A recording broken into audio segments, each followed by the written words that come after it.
What's up, Trios Tribe? Bringing you guys another Latin America top 16 deck list. You know, we just went through the weekend. We just had, I think we had a Europe one. Check out, we have it on the site, but I think it's Arigato Swifty did the coverage on that, so you got to commentate. Anyway, we're doing the Latin America one here.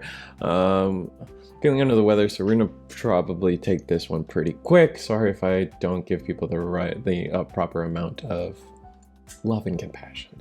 Anyway, still, you know, pretty diverse format. Interesting here to see that we have the return of Leviamon. I think Leviamon's been absent as of late. Didn't quite see what the results were for Europe, so maybe it was in the Europe top 16 as well. However, seeing some security control, WarGreymon stands out. Getting to see a WarGreymon top. I know it's a fan favorite deck. Everyone loves Agumon, Greymon. I mean, it's the poster boy of the game for a reason. So it's nice to see it step up. It wouldn't be a Latin America event if ShineGreymon didn't top. And MirageGaogamon takes it with a heavy influence of Numemon, Leviamon, Loogamon actually getting 2 tops, and this deck gets 2 tops. And Deva sneaking in too. So let's get into it. I'm just gonna go as fast as I can, one by one. Just trying to pop out a quick video. Deva is a deck we've seen a lot. The biggest thing that stood out to me about this list is the Bahumon. I'm not zoomed in properly, so let me fix that for you guys. All right, that's a little better. Bahumon, yeah, so when digivolving, unsuspend up to 2. When digivolving, unsuspend up to 2 Digimon and or Tamers, then gain 1 memory for each of your opponent's unsuspended Digimon and Tamers. End of turn. Once per turn, for every 2 unsuspended Digimon or Tamers your opponent has in play, trash 1 card from the top of your opponent's security. Kind of good. I mean, it's a you know, people try to play defensively against Devas, and this is an interesting way to try to punish that, especially since you start forcing attacks. I mean, Digivolves for 5, which is a pain point, but it's a 4 sovereign, so meh. It's interesting, and most people don't even like the in archetype Bahumon, so it's interesting that they chose that this is the way they were going to go about it. No Tiger at all in the Deva lineup, actually going with the Himurarimon from the BT6 set, and then everything else pretty standard. Only 2 Digibubbles. Analog Youth is a mandatory effect when you're level 5. If you choose to suspend it to get its full effect, the hatching is mandatory, and Deva players run into issues there, especially when you know a lot of your level 5s get played there. So if something's already there, you kind of get screwed out. But yeah, other than that, pretty normal Deva list. I'd say a little up on the bird here, a little up on the Banwu, but pretty standard otherwise. Always a emphasis on the black ones, plus Antilamon tends to be the standard. Follow up, we're gonna go with the WarGreymon list. WarGreymon list it's probably what I would just call it toolbox, man. It's been what it is. You play one floodgate because Leviamon apparently is really relevant in this format. Deva's still relevant. Numemon's all relevant. All those decks are playing by effect. So is Loogamon. So you know, try to answer the meta. It's always good. Always think about answering the meta properly. Then your collection of Agumons. It's interesting that we're on this Agumon. I feel like a lot of people have gone on record that say that this Agumon kind of sucks, but I like it. Digivolving into this Greymon in particular for free is really nice, plus gaining the memory off of it, and then you have any of your ties just extend even more. Suddenly you're getting way more memory than you thought you were going to have. Cool boy to extend if you go into Greymon X. You miss out on this Agumon because this Agumon can't warp into this Agumon. It's kind of one of the reasons why the Gabumon version of these decks kind of ends up being better, but Gabumon didn't top because we got burned. But either way. Collection of level 4s is just toolbox, man. Preferring this metal Greymon. It's kind of the best one raid at level 5, plus all your win attacking effects to combo into something really good. Makes sense. We got 1 black WarGreymon X antibody. I mean, you only have 1 black WarGreymon, but like the consistency here kind of burns you probably. However, sometimes there's just no shame in raw digivolving into this, especially if you have antibody under. A collection of options to just kind of surprise your opponent with something.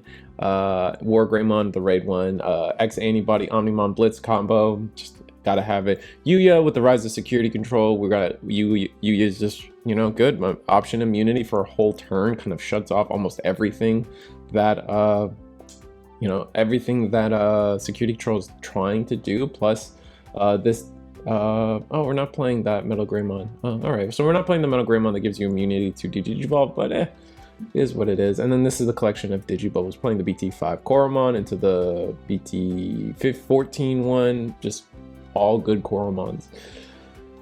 Going into, unfortunately, this deck's around. I'll say it once, I'll say it twice. Not a fan of it, but I can separate player from deck. And if you want to win and you feel like this is the best deck to win, go for it. I just don't think the deck should exist.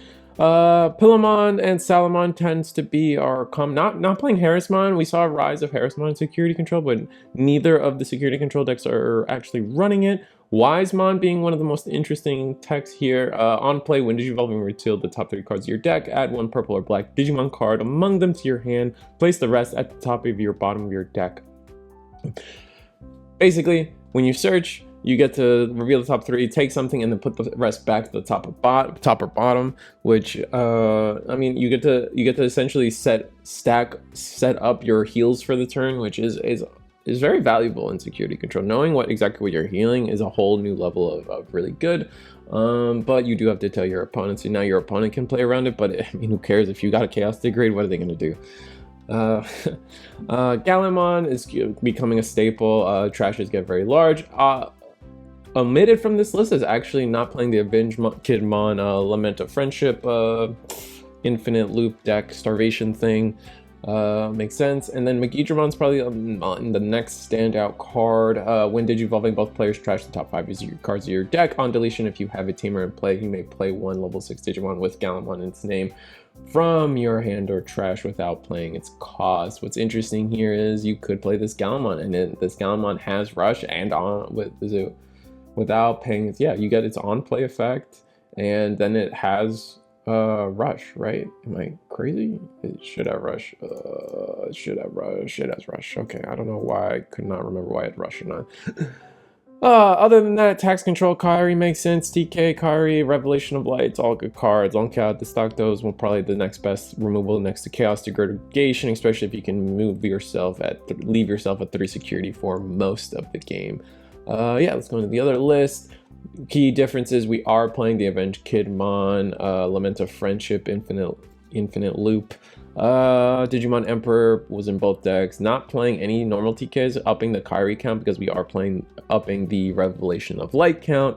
And then beyond that, that's pretty normal. Actually opting for 1 Holy Wave instead of the 4 long count to stock those. And then 1 less Seraphimon, where actually instead of Venusmon, we're playing the Azulongmon Ace, which is not a bad take.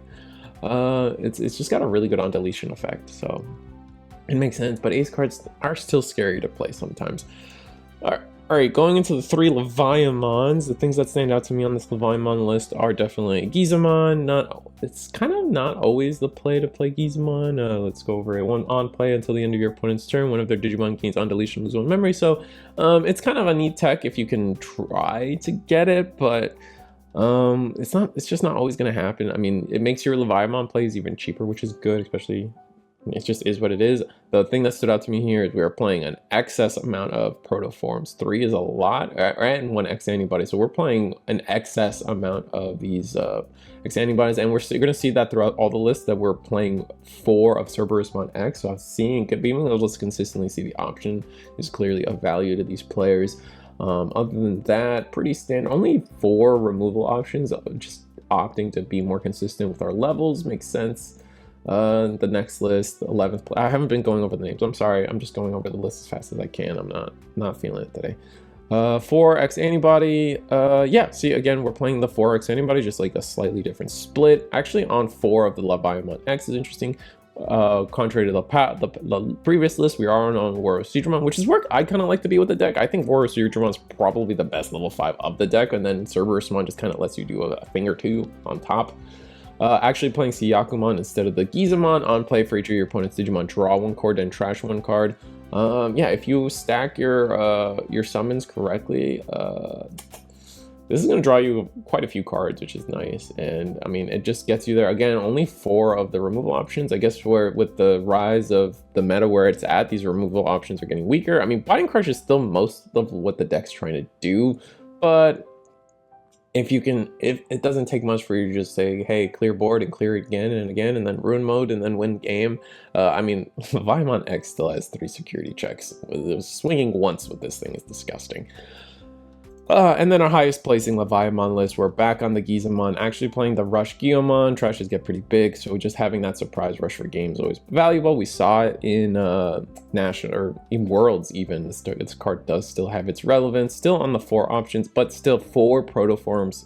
It's interesting to know. I mean, just again, everyone opting to make sure they have at least 4 of X antibody to make sure their Dobermon X's, their Cerberusmon X's all have full value effects, and then going into Leviamon X antibody is cheaper. On top of that, just valuing having the Leviamon X trash effect. For those who don't remember, trash all turns when an effect plays an opponent's Digimon or Tamer, one of your Leviamon or Digimon with X antibody in the Guild Vision cards may digivolve into this card without paying the cost, and then you get all the Wind Digivolving effects. So it's just a really powerful trash effect, especially if you're on just level 5 and suddenly next thing you know, bam, that guy's coming out. And then not to mention the Biting Crush Leviamon into Leviamon X. It's always disgusting. Yeah, Loogamon, we got 2 chopping Loogamons. Nothing crazy here. This is the 7th place list. 8 rookies. This is really just becoming the standard of playing a low rookie count in the list. Not playing Miss Memory Boost. Neither list, we have 2 Loogamons and neither list was running Miss Memory Boost, which is very interesting, but this one's on Delicate playing Crimson Blaze. We do have the red sources, so Crimson, and with the relevance of Numemon, Crimson Blaze is very much appreciated. And Leviamon, like countering Leviamon's kind of good. I mean, stopping their Biting Crush from being played has a lot of value in itself. Yeah, I mean, I don't know what else to say. 4 Loogamon is always interesting to me. Only 1 Chimeramon, no Fangmon. I always advocate that Fangmon is a must in the deck, but they got 7th place and I didn't. And then the 4th place list actually playing the Fangmon, which, you know, maybe that's why. No, I'm joking. They probably have the same record. Opting to cut down on the red Loogamon to get the Fangmon in, actually upping the rookie count to get a Floodgate rookie and Dazimon on board or in deck, removing. So as you can kind of make out, we've gotten rid of the Delicate Plan and the Crimson Blaze, and we use those slots to fill in Chimera, Ruin Mode, Gazimon. Ruin Mode and Loogamon will always be interesting to me, but I'm not like sold on this card in Loogamon. It's like usually when you go up to level 6, you're trying to win, but maybe there's value here. I mean, I haven't seen it myself, but like definitely I should try it. Don't knock it until you try it, and I haven't tried it, but it just, the dots never clicked for me in my head for Ruin Mode in the deck. But yeah, it is what it is. Loogamon 4th place. It's this deck's only, this is, if you're looking for a deck that's gonna last you multiple sets, this is the deck. Like even BT17, this is gonna have relevance. So Loogamon's definitely a deck you want to be like in your pocket. If you're interested in the deck, pick it up now. And then we're going into some of the one-ofs. ShineGreymon, like I said, it wouldn't be a Latin America list if ShineGreymon didn't do well. And just playing your 12 favorite Agumon, playing the one-of the one you have to. Playing this one tends to, this GeoGreymon tends to be the least favorite of the GeoGreymon. Playing 4 of the one that plays the Tamer. If you don't have one, always good. And then playing this GeoGreymon, I'm definitely on record multiple times saying that this GeoGreymon is one of the best, is underrated in ShineGreymon, because there are plenty of times where you'll clear a ShineGreymon board and then you'll feel like, oh, I'm safe for a turn. They don't have Agumon, they don't have an Greymon or Agumon on board, so now all their Tamers don't do jack all. But then you do a security check after cleaning their board, this guy comes out and suddenly you have no removal for this thing and you're struggling, and it's just kind of funny. Playing 2 of the X antibody, playing 4 of the WarGreymon that just plays a Marcus, and then playing this one that gains you a memory. This is the turbo WarGreymon. This was the one that just continues flooding your board with Marcuses. The BT12 Marcus ShineGreymon tends to be the best one. Not playing any backup level 6 is always kind of interesting, especially when it comes to ratios. 3 ShineGreymon or burst modes. kind of the standard for most burst mode decks: 1 Crimson Blaze, 2 Memory Boost, 1 Offense Training Marcus. We're we're flipping according contrary to the Greymon, WarGreymon list. We're playing 1 of the BT5 Coromon and 4 of the BT14 Coromon. Nothing crazy, just I found that interesting. Then we're gonna go into the 3 Numemon list. Numemon did very well this tournament, showing up in 3. This one is black base, and the notable takes from this list, we're playing the Claw Garurumon. This is something we rarely see nowadays. Most people are off this Garurumon completely. We're actually on the Dorumon, the security one. I think this is just a great card. If you're on the black base, this is just feels like a mandatory card unless you really want the floodgates. But I mean, you get it. Actually, on an increased amount of Venusmons. Maybe this is wrong, but I feel like I inputted these decks correctly. But again, maybe I'm just seeing stuff. Going to the next, we do have 3 of them to go through. Another black base. This one was interesting. This one had the Kyomon from BT15. This is an ex-Antibody Digitama. I always feel like this is a Ragnar Lordmon guy, but it's not. It's just an interesting one. Opponent's turn, once per turn, when a Digimon becomes unsuspended, draw 1. So any of your rebooters, you get reboot and then draw a card, or if you're against blue for some reason, or Fenrir, you're just gonna get a random card. But I mean, the difference between this and Tokomon isn't crazy. We're not on as many Venusmons. Instead, we're on a Zulangmon Ace, which I'm in favor of, although Venusmon is really just as good as Zulangmon. Just like Ace pressure in this deck, you're always going to have level 5s on board. Another interesting take is we're on a heavy account of Numemon to Satsuki compared to the other list and Heaven's Judgment, but we are on only 1 WarGreymon. Like, historically, we tend to be on 2. Like, that's like been the staple for quite a few of the topping lists, but this one's mixing it up by only having 1. Interesting take. Playing a Pillowmon, players can't play Digimon by effect. It's just sometimes good. Sometimes you catch your opponent off guard, especially with the lists we're seeing. And then the topping oh my god, to the topping Numemon list, 2nd place, actually running the purple base, which I think the purple base is just gaining more and more favor after Dan Vang had topped with it multiple times, along with Tyler, and then multiple other people have done it as well, but those are the names in my head because YouTubers think about each other in our hearts, I guess. Something, friendship is magic or something.